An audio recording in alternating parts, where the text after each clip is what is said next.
Snake, your objective here is an infiltration mission. We need to get this guy's hard drives. His hard drive? What's this guy's deal, Otacon? His name is Pyrocynical, a British YouTuber. Our intel says there's been allegations of misconduct swirling for years, but nothing stuck. But how does he keep getting away with it? Is it just not that serious? Maybe he's just bad at video games like the pirate software guy. That's the issue, Snake. It is serious.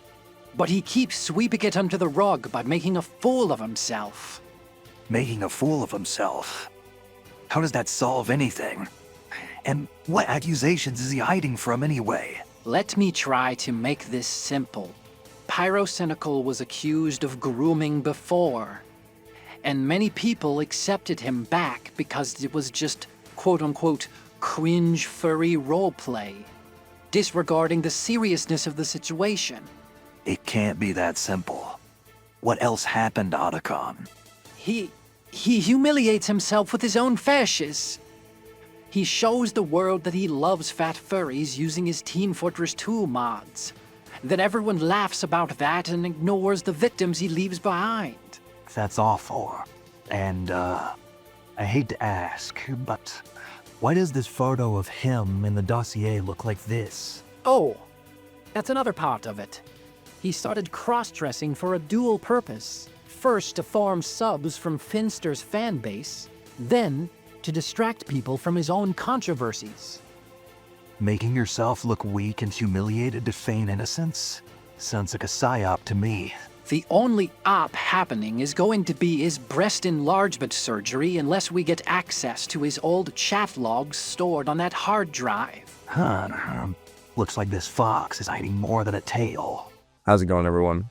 I'm That's Weird Bro, back at it again for a new video, and I hope you guys enjoyed that skit at the beginning of the video, the conversation between Snake and Otacon from Metal Gear Solid. If you watched a lot of pre-Adpocalypse YouTube, you're probably well acquainted with Pyrocynical, someone that swam around in a lot of the same circles as Leafy and Keemstar back in the old era of like commentary YouTube and online drama. A few years ago, there was a Google document that swirled around about Pyrocynical that he heavily denied any validity to and gave a couple of responses on his subreddit too. Generally, it seems that the internet stuck on Pyro's side after this whole debacle and has believed his response to all of these allegations. However, this new Google document that has been dropped by the also controversial YouTuber Prologue has now seemingly brought forth new information as well as formed together a consolidated timeline of events that borderline proves that Pyrocynical has engaged in much more sexual misconduct than he has ever apologized for before, and maybe has been sweeping a bit for himself and misleading people in terms of what he knew versus what he didn't know, for the sake of making himself look not as bad. The document is over 300 pages long that Prologue wrote, and it goes over a lot of controversies from Pyro's history, not all having to do with sexual misconduct. A large portion of it also has to do with the fact that his girlfriend is an online artist and has scammed a lot of people effectively, saying that she would do commissions for people, being paid up front, and then never delivering anything. And Pyro has defended this, saying, well, I've been scammed before, I get it. And his girlfriend has defended his online grooming, basically, also in fourth. So both of them are kind of like manipulating and abusing their audience on the internet, and then having each other defend each other in this kind of Aurora Boreas of audience abuse. If you want to read the whole thing yourself, that's absolutely fine. There's a few videos out there that I've already gone over a large portion of what the document goes over. If you want to hear it basically just read out to you, this will be some of the document plus some clips that I've gathered up plus my thoughts. So this is kind of my quintessential Pyrocynical expose. But before I get into it, please make sure that you like, comment, subscribe, and share this video with somebody that back in the day used to watch Pyrocynical. This is a story that flashes back to the old days of YouTube drama while also being incredibly serious if these allegations turn out to be true. Prologue. This document comprehensively goes over numerous allegations of Pyrocynical inappropriately engaging with 10 plus minors while he himself was an adult, some of who are significantly younger than himself, discussing sexual fetishes, sending pornography to minors, which is illegal. sending fetish content, and even discussing real-life sexual topics, while also addressing Pyrocynical's long history of lies and manipulation to downplay his own actions. This document proves that Pyrocynical continued to engage in sexual erotic roleplay, ERP, with a 16-year-old boy named Ivory Rasmus while he was 20, until they were 17 and he was 21, while knowing their age. So the first allegation there that this is making is that the previous story that was alleged in the old Google document that a lot of people have already talked about is that a boy named Ivory, that was their online name, that Pyrocynical was engaging with, they met in SolidShibe's Discord server. Pyrocynical met Ivory when Ivory was 15, but Pyrocynical's defense has always been that Ivory did not have their age in their bio on Discord. So Pyro didn't see their age on Discord when they were roleplaying. And Pyro was suspended from Twitter for a short stint in which all of these interactions were taking place. And he alleges that because their Twitter age was in their bio during that time, but he was suspended, he could not have possibly seen it on their Twitter because he was suspended. We know this is not the case because Pyrocynical has shown he knows how the Twitter suspension system works, being that even if you're suspended on Twitter, you can still use Twitter's browsing features. And he has clearly shown he knows this in videos, therefore this has always been an outright lie. Pyrocynical could have figured out the age of the person he was ERPing with and just either deliberately chose not to, or he knew and has been lying to his audience for years. That's, at this point, really the only two options. I think easily the worst thing about being suspended is the fact that you're almost locked in a cage with a nice glass mirror so you can see all of Twitter. You can't tweet anything, you can't post anything, you can't interact with anyone, you can't even see your DMs anymore, but you're allowed to see your notifications. And you know what happens when you get suspended? You will see brainlets, just absolute brainlets, arguing over a post you made like 2 years ago, mate. And they are still going to this day. Pyrocynical and his defense of this has always been that Pyro thought that they were 16 and later had their age verified in the DMs that they were 16. And because the age of consent in both of their areas, both of the UK and the American state that Ivory lived in was 16, Pyro was able to justify it. I don't think I need to inform you. You can make your own moral judgments. If you think that it is strange that a 20-year-old is engaging in sexual fetish conversations with a 16-year-old that he has known since they were 15. If that troubles you, then you have formed your own opinion about Pyrocynical. Pyro and his fan base effectively did not view this as grooming or having the same type of psychological damage that early pornography introduction would have into any other minor's life, simply because it was, quote, too far removed from actual sex. It was just like a fantasy to Pyro. But you're an adult in this situation, Pyrocynical. What to an adult is just some passive fantasy is to a child's worst trauma.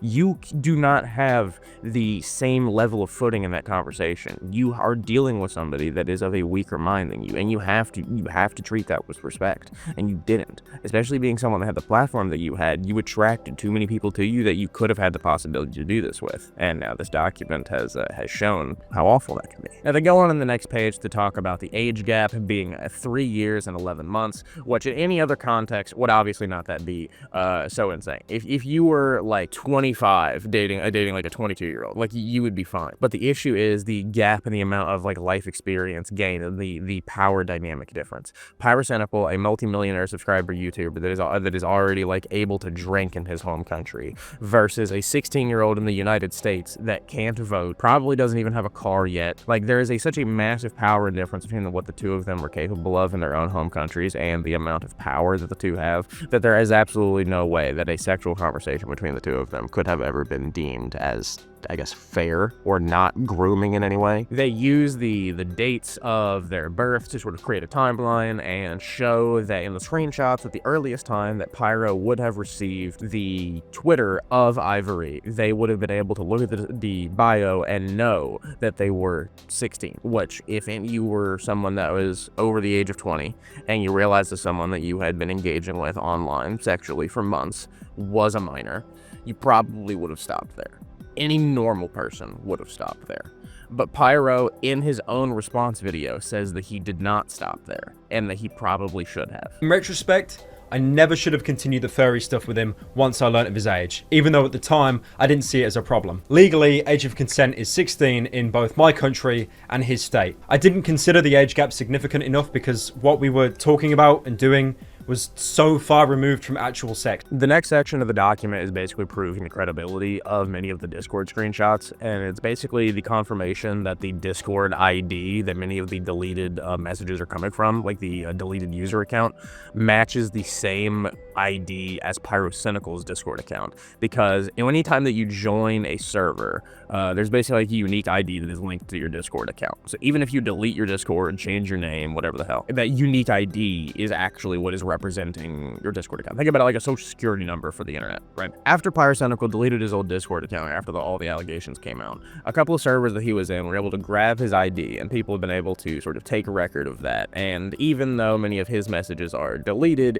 you can still scroll through the conversations and at least see your half of the messages, and there is a confirmation that Pyrocynical was engaging in unprofessional, I guess you could say, conversations with his fans. The next section of the document is focused on debunking the misinformation regarding the Ivory situation. Effectively, a lot of people tried to defend Pyrocynical by saying that the classic, I guess, online horror story of person lied about their age and got me in trouble is what happened to Pyro as a way to vindicate him. Attached in this document, they have Reddit posts from people defending Pyro and spreading this misinformation, which, as a creator, you're not accountable for every post that your audience makes because you don't control your audience's actions. But if you don't do any attempt to dispel that misinformation or to try and change people's minds and to create an honest narrative, then you are personally being aided and abetted by lies. Like you are yourself being bolstered by misinformation. It hurts your credibility to not try and stop it, is my stance. But the deliberate word choices and narrative framing of his original response video after reading this document is what it seems like is how Pyrocynical was able to convince his fan base to have these talking points. Another big lie that props up a lot in this whole controversy is saying that they met in an 18+ NSFW roleplay Discord server,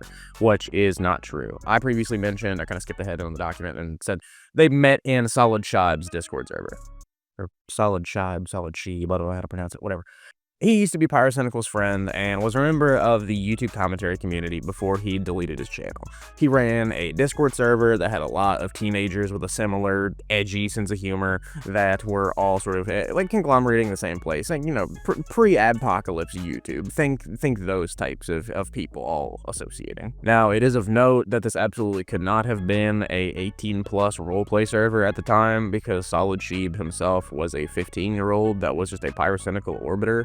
So Pyrocynical basically just pulled up to this guy's server where he was hanging out with his friends, and that's where he ends up hanging out with teenage boys and showing them furry stuff, and I'm sure his Team Fortress 2 mods. Ugh. The next few pages of the document basically go on to create a timeline showing that SolidShibe and Pyrocynical were definitely friends, having met up in real life when Pyrocynical was with his previous ex-girlfriend Squizzy. There's also here definitive confirmation from Ivory via tweet that they had met in SolidShibe's Discord, and that SolidShibe at the time was only 15 years old and was currently editing for Pyro. Which, this is a huge aside, but like if you're watching this video, like this is something I'm predicting for the future is going to come up as a topic. How many YouTubers were paying teenagers and then paying them like under the table to like edit their videos and stuff like that back in like the commentary era of YouTube? Like before Fiverr and stuff blew up and you could just get some random dude or an AI to edit your video. How many teenagers were getting illegally paid or like put in like weird, I don't know how, like abusive situations to keep some content creator afloat? I digress. The next part of the allegations that is in like the big list in the prologue at the beginning that I think you've probably heard of, that I'm going to go into a little bit more deeper detail in, is the Pyrocynical French girl allegations. Back in the day, probably 2016, Keemstar had alleged that he had gotten intel from some of Pyrocynical's old friends that he had dated either a 14 or a 15-year-old girl that lived in France. Now, a lot of people, because it was Keemstar and the internet hate machine was primed to be lubed with his blood because it was 2016 and people hadn't turned back on Daniel Keem yet. Everybody was ready to defend Pyrocynical over this, to defeat Keemstar, which sadly is just often how the internet works. It is that faction-based. But later, Keemstar would go on to drop like a call with the girl in question, and from what she's saying, it doesn't seem like the worst possible thing. I'm gonna play some choice clips here so that way you can see what she alleges happened during her interactions with Pyrocynical. But in terms of everything else that's in here, I don't think it's that bad, but I'm bringing it up because of the fact that he literally dated a 14-year-old girl as a grown man, and then the internet let him get away with it because Keemstar might have got the number wrong. Like, Keemstar might have actually been good faith and said 15, and because it was actually a 14-year-old girl, Keemstar's the bad guy. So where do we start? When did you first meet Pyro? Do you remember, how old you were, how old he was? So I met Pyro back in 2015 when I was 14 years old and he was 18 years old. I was a fan artist for him and his group of friends, so all these YouTubers in the community he was in. I drew him a lot because, well, he was my favorite of them all. To show me his support, he followed me, and so later on I thanked him and talked to him in DMs, and that's how we became friends. So you guys, became friends. You were making art for him. Were you making, like, I think you told me off air that you were making, like, his avatars and stuff for him? Yeah, the fox one. Yeah. His avatar. Yep. The furry one. Yeah, the furry one. The furry one. So at some point, this develops into a romantic relationship. When did that take place? Well, not very long after. I guess we'll have known each other for like a few months before this happened. In DMs, we did start maybe a little bit flirting, saying that, well, we like each other's personalities and he appreciates what I do for him and I appreciate his company. So it was quite, young love, like where you have a crush. Right. Yeah. Were you, he said that, like, he never dated you, like that you weren't his girlfriend, but were you boyfriend and girlfriend? Yeah, we were. In the sense of, like, e-dating, right? Because you never met each other in real life, but you were e-dating online. Exactly. And right, you're dealing with a whole situation where he's a YouTuber, you're a younger person that looks up to him. There's a working relationship there where you're making art for him, and the two of you start dating. A lot of this stuff comes across innocent, but then when you look at the ages, like, there's something wrong is going on here. So at the time you were 14, Pyro was 18, correct? Yeah. And when you were dating and considered boyfriend and girlfriend, and it was a short period of time, how long were you dating? Only about 2 weeks. 2 weeks. So in the course of this 2 weeks, again, just for the internet's sake, what were the ages? Still 14 and 18. Okay. And Pyro's response, when I started talking about these allegations, that his friends told me about this. These were not my allegations. And I wasn't, I'm going to be perfectly honest, I wasn't sure if any of this was true. I was just talking about what his friends told me. But it turned out it was true. In his response, he said that you were 15 years old and he was 18. Why did he say that you were 15? I have no idea. Maybe to make it less shocking, maybe to make the age gap smaller by a year, because maybe people thought it would be not nicer but less wrong. Because But what if Pyrocynical responds to this and says, well, she lied about her age, she told me that she was older? He knew I was born in 2001, which would have made me 14 years old when it was 2015. Did he know the month you were born? I'm sorry, this is like, but we have to know this stuff because if there's any little hole of like plausible deniability, he's gonna take it, right? Well, we surely told each other's birthdays. I mean, it's what you do when you get to know someone. So he probably knew I was born in July. At least that's how the internet reacted. Mind you, Pyro's the guy that shot way up in numbers, and the Keemstar is now the guy that's hosting LOLcow Live. Pyrocynical somehow convinced the entire internet that the 14-year-old French girl did not exist, when in fact she very definitely did. She went on Twitter by the online name of Ectofrog, and her name was Lou, a shortening of Louanne. Lou stated previously that she had originally dated Pyrocynical around the beginning of 2015, and then was broken off in 2015, about 2 weeks later. The document goes on to compare their ages at what would have been the time in which they dated, which would have been early 2015, which the relationship only lasted for like a few weeks, but the key here is the ages. Pyrocynical would have been 18, while she would have just turned 14. The document goes on for about a page to say what I would believe is the obvious for any normal people amongst us. A 14-year-old does not have the mental or social power to be able to keep up with an 18-year-old that already has his own source of income. This is a young girl that is reliant on her parents to even eat, to be able to get to school. And then Pyrocynical, who is a full-grown man, by comparison, is trying to get in her pants. It's pretty despicable. And even though he calls off the relationship after only a couple of weeks, and he broke it off himself because he knew it would make himself look like a weirdo, he still engaged with it in the first place and even attempted to allow it to happen. The next couple of pages are basically a definitive confirmation that she did have an online presence at the time that Pyrocynical could have been aware of, as she was posting under the Twitter name Dumoria67, a larger account that has now since been deleted. The idea is basically that any time that this document tries to make an allegation of like Pyrocynical did this thing with an underage person, they then have to confirm that Pyrocynical, under a decent amount of verification or just like seeing who the person was, could have verified that they were underage and stopped himself, and then at every possible joint refused to. And he uses the baseline level of good faith you would give to any situation of like, well, maybe he didn't know, to just defend himself every time. And if that doesn't work, he just tries to depict you as the liar. So where we're at so far, we have confirmed that Pyrocynical has engaged in multiple conversations / relationships with minors regarding furry fetishes, weird artwork, as well as what would, in my opinion, be defined as grooming through early pornography introduction. Now, we are realizing that Pyrocynical is a habitual liar that is trying at every turn to cover his tracks anytime he gets exposed for these things. Pyrocynical lied about the French girl. It is crucial to highlight how Pyrocynical successfully managed to gaslight and manipulate his easily impressionable fanbase into thinking that this girl never even existed. The situation originally started when Keemstar had been contacted by detractors of Pyrocynical on Skype, being Vagabonds, Shelly CSGO, and Snipers, bringing up information that Pyro was dating an underage girl.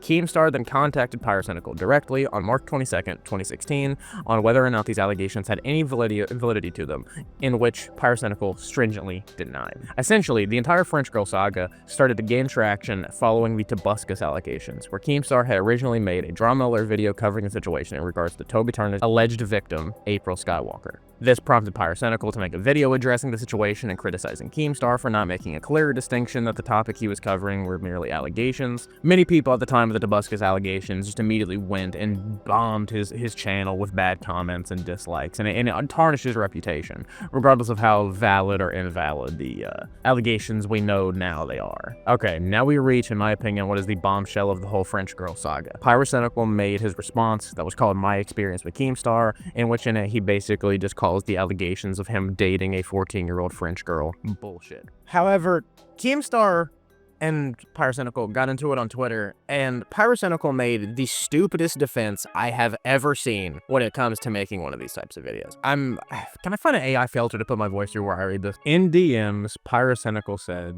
like I said, I was happy to wait for you to hit 16. And then in a public tweet, Pyrocynical said, I see no problem waiting for someone to reach the age of consent, and this still doesn't justify you lying about the age twice. Now, I'd imagine that most of my audience is smart enough to understand what this is. This is textbook definition grooming. If you are waiting for somebody to reach the age of consent, you are by definition grooming them for the status of being ready for sex. You are then removing any agency or consent that they have and choosing their own sexual partners. And you are positing yourself as the only possible choice by grooming them. You are positing yourself as the only choice by being there. Something that is incredibly scummy, especially because he clearly knows age of consent laws to such an extent that he is like in the UK, a place where it starts on the floor at 16, and he's DMing people from specific other regions that also have a lower age of consent, as well as like in specific American states that have a lower age of consent, as if he is is deliberately trying to find these types of people. That's not something I would say is like directly alleged by the doc, but that is me seeing a pattern of behavior just so far from what I've covered in this video. The culmination of this fight between Twitter and YouTube then also took it to Reddit, where they were feeling the aftershock waves of the fight, in which Pyrocynical makes this like 6-paragraph long Reddit post called "Responding to Keemstar," which he just lies like straight up. We now know that this Reddit post is a lie. In it, he says that he was never dating this girl, which we know from the interview. There was at least something there. Even if you don't say that like being romantically involved with someone for a few weeks isn't dating, still there's something there. And when you're talking about a unprofessional relationship happening between an adult and a minor, we're not going to fight semantics. This is still bad. It doesn't matter if you were dating or not whenever you were fraternizing with them in an unprofessional way. You were clearly trying to flirt with a child. The next section of the document goes into how Keemstar's podcast that he previously ran called Baited with Tommy C and ColossalIsCrazy had done a segment in 2024 that ended up a conversation brought up Pyrocynical and the Louanne 14-year-old French girl saga. In this, ColossalIsCrazy kind of crashes out a little bit, ends up defending Pyrocynical and his pederast antics, and Keemstar and Tommy C kind of both jump on him for it. Was he or was he not in a relationship with a girl that was, I believe it came out to be 14 at the time? He was in an E-relationship. Nothing ever happened. Nothing ever occurred. With an E-relationship with a 14-year-old when he was what? I don't think she's 14. 19? No. No, she was. I interviewed her. We got the correct age. He was 17. Yeah, that's right. He made No, it. he wasn't. No, he was 17. No, he wasn't. Keemstar is always right, guys. Not at that time. Yes, he was. Not at that time. He wasn't 17 at that time. Nothing ever happened. No news exchanged. Just a big nothing burger. I do find it ironic, however, that you would call someone like Pyrocynical a pedophile for an E-relationship with a 3-year age gap or 4-year age gap. I don't know. Go Google it. Yeah, go Google the ages, people. Go Google the ages. I don't know. Find out for I yourself. get confused because you got him wrong like 8 times.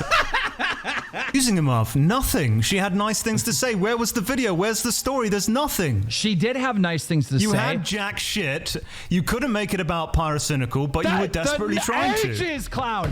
The ages. The ages. Who gives a fuck? I mean, who gives a fuck? Nothing happened. They E-dated while they were both teenagers. Who gives a shit? Pyro came out and lied. Clown, your friend, your buddy came out and lied multiple fucking times on Reddit about that scenario, and you're going to defend him? I am going to defend him because there was nothing. It's a big nothing burger. He lied. I will say this. I will say this. Oh, so you're not going to... You're gonna fucking defend him and his lies, clown? Really? Do his share of manipulation to protect himself. Thank you. But I have to also agree with Clown. He lied through his fucking teeth. I don't deny that, but there was nothing there. I mean, when the truth is out, you say he lied. Okay, truth comes out. Well, there's nothing there. It's a nothing burger. Absolutely nothing there other than the fact that the ages and the E relationship, nothing there though. High school shit. He was high school age. It was fucking Clown. I remember a situation when you told me, Clown, and not even as bad as a high school thing. Not even as bad as a high school thing because you're just interrupting me. Let me just finish what I'm saying and then you're just interrupting me. That's all you're doing is interrupting me every time I talk. That's all you're doing. Not just high school drama because it was all on the internet. They never even met in person. Why should you talk? He didn't even know what she looked like. You don't let me talk. You don't let me make a fucking point. The next part of the document, after covering the Baited podcast coverage, is going into the Case of Grooming for Pyrocynical here. You see, as the act of Pyrocynical waiting for Louanne to turn 16 to then engage in a proper relationship with her once she is of the age of consent in the UK would be indicative of the act of grooming. I touched on this previously in the video where I talked about how introducing pornography to people under the age of 18, people that are not sexually mature yet, is also a form of grooming, early pornography introduction. However, like, it is like by definition grooming to effectively like have someone that you're camping out, like spawn camping, waiting to be with them, knowing that they're under the age of consent, and then the second that it is technically legal for you to be able to, you're right there. That is textbook grooming. This is why the document brings up that it is so disgusting that ColossalIsCrazy would try to say that an 18-14 age gap is justifiable as like a high school age gap context, when in the traditional like socialization of a high school, even a 14-year-old and an 18-year-old, if they're both students, would still be weird. And also, there's very little social situations where an age gap that big, there'd be people that are just like regularly cohabitating. The document brings up the fact that the lack of life experience that a 14-year-old has would make them more susceptible to forms of manipulation such as coercion and abuse, and that relationships with large age gaps such as this would have a higher chance to cause negative effects on the minor in question. The document goes to say that the idea that nothing sexual happened is something that is affirmed by both parties. However, that it does not negate the responsibility in Pyrocynical's case. Furthermore, many people have used the situation pertaining to ancient reality and Louanne to deflect away from the situation, being that Louanne was also groomed and harmed more so emotionally by another online figure named Ancient Reality. The case of Ancient Reality will be thoroughly addressed, however. The abuse Louanne faced from Mick does not detract the culpability away from Pyrocynical, and a lot of Pyros fans seem to utilize Lou's abuse to switch the topic away from Pyrocynical's intention to groom them. So just as an update, we have now slid the goalpost from a 14-year-old French girl never existed to the girl exists but you can't confirm that she's 14 to yeah, the girl existed and she was 14, but I was gonna wait till she was 16 though. And this is what Pyrocynical fans are going to have to defend. They're going to have to defend the fact that Pyrocynical himself made this tweet. Pyrocynical himself previously had the stance that grooming was okay, publicly. He said this himself. And now, even if that's a hill that he is now no longer willing to die on, a lot of his fans are going to have to be able to cope and seethe about how they want to continue to watch it. The next part of the document discusses about how Toastify made a YouTube video talking about the 14-year-old French girl allegations and the cover-up. NicholasDeorio made a tweet addressing the Pyrocynical subreddit and their response to the situation, where members of the subreddit showed a tweet made by Lou defending Pyrocynical in 2021, and then used that as an attempt to completely discredit Toastify's video by bringing up a straw man point to which they urged Pyrocynical to address it and debunk. The problem being the fact that it was Toastify never made the claim that Pyrocynical knew the abuse that Ancient Reality was inflicting on Lou. The subreddit was actively creating false pretenses to then collectively disregard the points made by Toastify that Pyrocynical dated a minor significantly younger than himself, had the intention of waiting for her to turn legal, and then lied to everyone about it for numerous years, downplaying his actions and refusing to take accountability. So basically, people had an understanding of the situation. They were trying to push this blame away from Pyro by saying like, oh, well, this girl is clearly getting harmed worse by this other guy, so how is Pyrocynical that bad? Pyrocynical was still choosing to engage with somebody that is way too young for him. And then everybody defends him by saying like, well, Pyro didn't know she was being abused by another guy. Yeah, I guess, but that doesn't solve him. This caused ColossalIsCrazy to reply in defense of the subreddit, to which NicholasDeorio replies that he would be willing to hear what Pyrocynical has to say in response. ColossalIsCrazy is seen stating that they will likely discuss the situation on the TBH podcast in which they operate, and that he asked Niall on the Ancient Reality situation. Niall being Pyrocynical, to which he claimed he believed Ancient Reality was the same age as Louanne. What speaks volumes, however, was that despite ColossalIsCrazy claiming that Pyrocynical would address the situation in depth in the TBH podcast, it never actually ended up transpiring. Pyrocynical went on to completely ignore the situation and just left his fans to deflect the criticism away from himself and on to Ancient Reality, despite the fact that Pyrocynical has exhibited concerning behavior in the situation as well. For clarification, despite Lou only having positive things to say in regards to Pyro. That does not, in fact, nullify how concerning it was for an adult to wait for a 14-year-old to turn the legal age of consent in the UK, alluding to the fact that they would be fine with sexually engaging with them when they would be 16 and the other person would be 20. Lou perhaps has overlooked this red flag, but it is absolutely necessary to cover in this document to build upon the idea that Pyrocynical saw nothing morally reprehensible with a 4-year age gap between a 20-year-old and a 16-year-old, or what would have been an 18-year-old and a 14-year-old. It would be necessary to highlight how disgusting members of Pyrocynical's fanbase have also been in reference to Lou, either denying that she has existed entirely or making jokes at her expense, in some making sexually charged memes or referring to her being a minor. You can see on screen the attached memes that are present in the document that are being alleged. These are the exact memes that his fan base actively engage in spreading that serve to mock and trivialize the situation and make others brushed off as false and some elaborate inside joke. It's extremely disgusting and insensitive to the girl affected at hand. Even if they don't see the dynamic they engaged in as inherently bad, many victims often see no problem with the situation they engaged in until many years later. That is often how the process of grooming takes place. The minor is conditioned into thinking that the dynamic is not bad or immoral at all. The next chapter is called Pyrocynical Covered for an Alleged, and it's kind of just as bad as it sounds. As discussed earlier, Pyrocynical was previously accused via Keemstar, who had made a video. One of the people that was telling Keemstar this information was another YouTuber that went by the name Vagabonds. However, Vagabonds had previously had a sexual relationship with a 15-year-old girl when he himself was 19. Pyrocynical apparently had this information and did not make it public, and he revealed this in his response to Keemstar via Reddit. Due to the lack of public knowledge in regards to his alleged statutory rape of an underage girl, Vagabonds continued to stream and get donations from his fans to cover living expenses and rent, and eventually moved on to creating a massive meme compilation channel named Meme Corp that garnered over 1 million subscribers on YouTube and got millions of views per video in between 2018 and 2023, with no one knowing what actions they had committed, thanks to Pyrocynical having chosen on his own volition to not disclose what he did despite having ample opportunity to. It was known by Nile for years that Vagabonds had allegedly raped an underage girl, but Vagabonds was instead allowed to continue making meme content for children and getting thousands of dollars in the process while facing little to no ramification or repercussions whatsoever.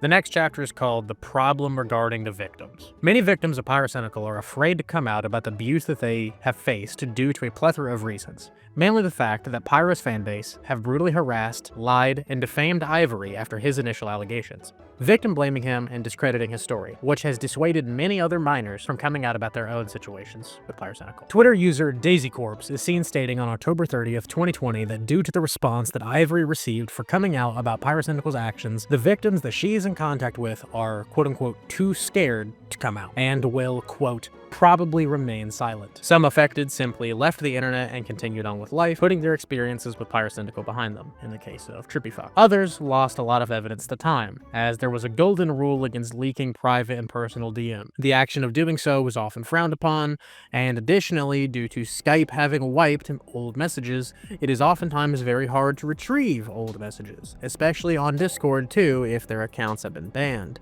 This is also further complicated by Pyro having decided to use Discord message purging scripts to mass wipe his sexual messages with numerous individuals too, one of which being with Ivory Rasmus. This is a quote from Saku, who alleges that when they were 15 years old, Pyrocynical, who was 19 at the time, was sending them furry fetish pornography. From what I understand, prior to deleting his Discord account, he went through manually deleting anything incriminating and then used a bot to completely wipe specific logs with people he was extra concerned about. So there are still some DMs left, but it's all pretty uninteresting. And then attached is a screenshot showing some of the conversations he was having with Pyro at the time. Yeah, man, I wish I could give you more, but Pyro is genuinely very lucky. I asked one of the guys who did a bunch of RP stuff with him if he could get his old Skype logs, but we found out Skype doesn't keep logs prior to sometime in 2017, unless you have them saved on the same device, and like late 2016 is when everyone switched to Discord. A popular Twitter furry named Leo Sleepy references a user named Abortion ASMR who came out alleging that Pyrocynical sent furry not safe for work to them and discussed their fetishes with them while they were 15 and Pyro was 19. This call out was made in December of 2019. Leo is then seen stating that a friend of theirs had told them that Pyrocynical allegedly tried to commission them to make furry NSFW fetish art for them, but was ignored, causing Pyro to allegedly clear all the chat logs.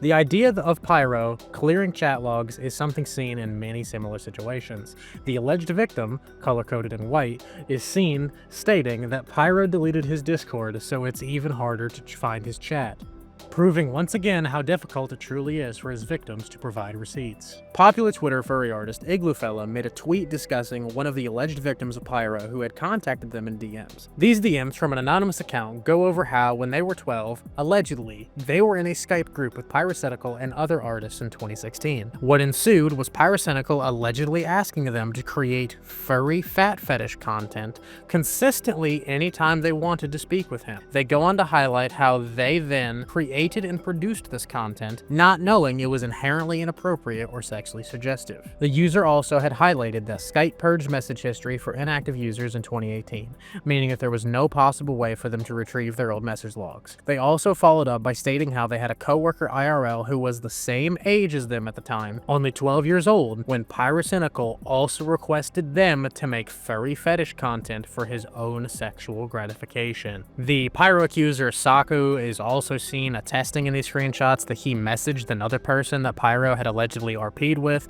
if he could get access to their old Skype logs for proof. However, they also attested that Skype didn't keep logs prior to sometime in 2017 unless you had them saved on the same device. Other victims are also close to Nile still, or still fans of his content and supportive of him, being unaware about how immoral and predatory it was for an adult YouTuber to have sexually communicated and interacted with them and other members of his fan base, sending furry porn and discussing fetishes with anyone he could. Pyrocynical abused his power and influence to discuss sexual topics with minors, and the community has downplayed his behavior to the point where other victims have been gaslighted into believing the behavior was not predatory, but instead merely just morally gray and degenerate, with it being made into an inside joke of Pyrocynical's community. And I'm going to make a brief interjection here. I absolutely agree with this. The Pyrocynical controversy has boiled down to just he was a degenerate furry that liked weird stuff, and that's basically it. The way people remember Pyrocynical is not that he was a groomer. They remember him as just a weird like fetish guy,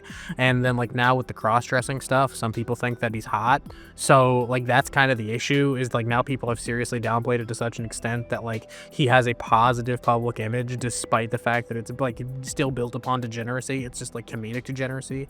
He posits himself as a jester. However, by finding pre-existing call-out posts and numerous people calling out Pyro's behavior in which he went under the radar, I wish to show a pattern of Pyro's behavior and prove that Louanne and Ivory were definitely not the only minors that Pyrocynical engaged with. And what will be shown here is only the tip of the iceberg. In this screenshot, Pyro himself even acknowledges the fact that he sexually messaged and engaged with many people that it is simply unreal. He claims that he doesn't even remember who they are or how many, which is a testament to how many other people there are to which we will never know. Pyrocynical is seen stating that just one victim coming out scared him, because it could trigger a chain reaction of other people coming out too in response.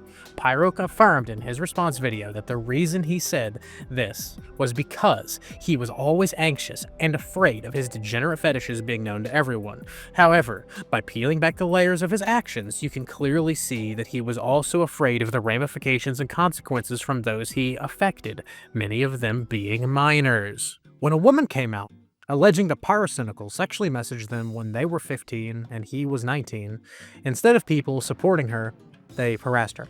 They belittled the situation and immediately discredited her as someone who was just desperate for attention. This is a common response of naive and impressionable children who are overly parasocial and too attached to their favorite YouTuber. They will oftentimes brush off any criticism or evidence by trying to attack the accuser's character rather than the validity of their points. Instead of being level-headed and mature, they will rush in and immediately attempt to use the term clout chaser to invalidate and brush off their experiences, which is absolutely disgusting. And that behavior should be completely looked down upon because it was revolting to see what Ivory had to go through in the face of lies, misinformation, and harassment thrown his way. Skipping a bit further ahead, essentially, Niall has had a perfect storm when it has come to these allegations. Many of the people he sexually engaged with have faced a plethora of issues that have severely limited the available proof that they have present. Further complicated by his fan base that have harassed Ivory into silence, with other victims now being entirely afraid to come out about their experiences for fear of experiencing the same level of harassment. For clarification, what will now be covered are additional allegations levied against Pyrocynical from other people who have either come out showing credible evidence that Pyrocynical had sent them porn, sexual messages, fetish-based conversations, or fetishistic suggestive images to them whilst they were minors and he was an adult. While some of these allegations hold more weight than others for a variety of factors presented, it is important to understand that it helps to build a picture in regards to Pyro's concerning behavior, and it should not go ignored. All users presented in this segment were mutuals with or had direct contact with Pyrocynical. While some instances have significantly less proof than others, it is crucial to show how prolific the situation allegedly was, and hopefully it stimulates many more possible victims to come out about their experiences, as there are many more. The first accuser will be named Pink for the sake of his privacy. He was a 15 to 16-year-old boy during the time of his interactions with Pyrocynical, and during this Twitter thread, he alleges that they were engaging in sexual activities like discussing fetishes on their old deleted Discord accounts. He goes on to say, "I know this alone won't convince anyone. I don't have screenshots, and my recollections of events are lacking at best because I have memory problems, but I can't keep this in anymore. Pyro groomed me. It's around 6:09 a.m. here. From a day or two, I will lock all my social medias. I feel like breaking down because I know what it will happen. I was a hypersexual, mentally ill teenager who barely knew how to converse. He never once told me to stop. He would have been 19 to 20 around this period, and instead he allowed me to make fetish artwork of him, both his fox Sona and his dragon one. And then what is attached is a piece of artwork that is flagged for nudity, which I believe to be a piece of fetish art that he drew for Pyrocynical." On January 20th, 2023, Pink had come out claiming that they were allegedly taken advantage of and groomed by Pyrocynical when they were 15 to 16, and that Pyrocynical had actively engaged in sexual activities, and he discussed his sexual fetishes with them. They go on to establish that Pyrocynical allegedly absolutely knew of their age, and that they spoke about it on Discord calls numerous times. They stated how they never came out about it sooner because they never realized the severity of it until they grew up, and that they thought that these interactions were normal. They state that they don't have the screenshots and that Pyrocynical's Discord account has been long deleted, followed by them stating that they would be taking down their accounts shortly after. They had over 1,000 followers, years of tweet history. However, after making this tweet, they deactivated permanently. In their final tweet, they described how Pyrocynical allegedly never told them to stop, and that they would have been 19 to 20 at the time, following up by showing the fetish artwork they apparently made for Pyrocynical being of his dragon and his fox, Sonas, which were blurred as they were NSFW. In an archive screenshot provided, it shows how they had their age, 15, present in the bio, and they were very open about it, with Pyrocynical being seen following their account. By looking at archive tweets, their birthday is on July 20th. Since they are 23 as the creation of this document, that effectively means they are turning 24 this year, meaning that they are born in 2001, allowing us to find out that their date of birth was July 20th, 2001, making this alleged age gap between them and Pyrocynical the largest age gap present so far, with it being over 4 years and 2 months. They were public and open about their age being 15 as shown in their Twitter bio during 2016 in the archived screenshot, meaning any excuse or attempt at plausible deniability in regards to not knowing their age completely falls flat. On their Tumblr page, their age was also present in their description, clearly illustrating that they were 15. While this specific allegation does not contain as much evidence as the other cases, it is extremely important to highlight that this user was actively being followed by Pyrocynical, and that it is especially important to give all victims a voice. This certain testimony has been included to highlight a pattern of minors who Pyrocynical actively followed, coming out years later to accuse him of inappropriate behavior and grooming behaviors. And that is where I'm going to transition away from reading from the document and sort of just give my raw thoughts about this.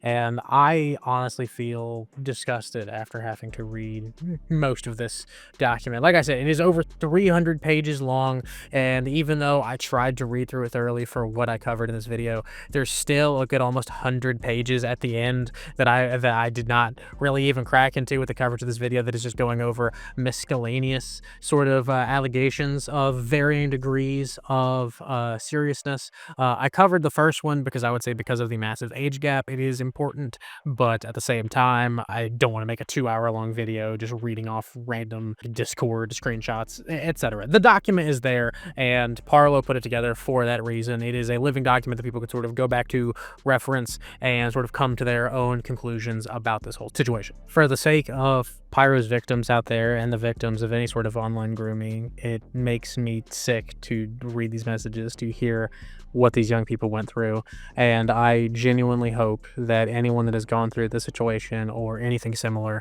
is able to find some sort of help, is able to get some sort of assistance to overcome this, because even if you don't realize how you've been hurt, you have been hurt. And that comes with many forms of trauma, is not understanding the full effects of it until down the line when you're trying to process it and you don't even know how. But on a much more somber note, I hope you all enjoyed this video, and please, if you did, make sure to like, comment, subscribe, and share with your friends. Definitely the longest one I've ever made, and I just felt like it was a really important topic to cover. I hadn't seen anybody that had done a sort of comprehensive video about it. It is a really long document, to be fair, so I can't blame people, but I tried my best to cover at least the meat and potatoes of it. If you're someone that is really interested about the subject and you want to know more, please check the link down in the description. I will have linked the original Google document link. And like I said at the beginning of this video, share this with someone that you know that watched commentary YouTube from back in the day. Someone that Pyrocynical, if that was said out loud, that would make their head turn. Send this to them and let them come to their own conclusions. Do you think that Pyrocynical's a groomer? I personally do, but what we do know is that he is at least the gassy gooner. That's Weird Bro, and I'm signing out. And if you all enjoyed this video, like I said, I hope you share with your friends, and I hope you have a blessed day. Thank you all so much. Peace out.